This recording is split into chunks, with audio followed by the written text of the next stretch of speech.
Balu stage మీద మాట్లాడినప్పటి నుంచి మీనా తెగ కోపంతో రంకెలేస్తూ ఉంటుంది. బాలుని చూస్తే చాలు కారాలు మిరియాలు నూరేస్తూ ఉంటుంది.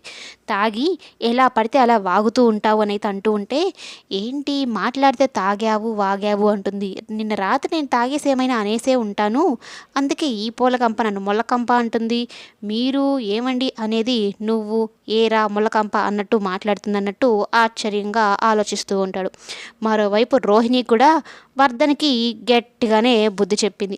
ఆ మెంటల్ టార్చర్ తట్టుకోలేక ఎలాగైనా సరే వీడి బాధ వదిలించుకోవాలనుకొని అందరి ముందు వాడి బండారాన్ని బయట పెట్టేస్తుంది. వర్ధన్ ఉండే ఫ్లాట్‌లోనే అందరి ముందు రోహిణి విపరీతమైన ప్లాన్ వేసి, అందరూ చీకొట్టేలాగా అక్కడి నుంచి తరిమేసేలాగా రోహిణి ప్లాన్ చేసి వర్ధన్‌ని అడ్డంగా బుక్ చేసేసింది.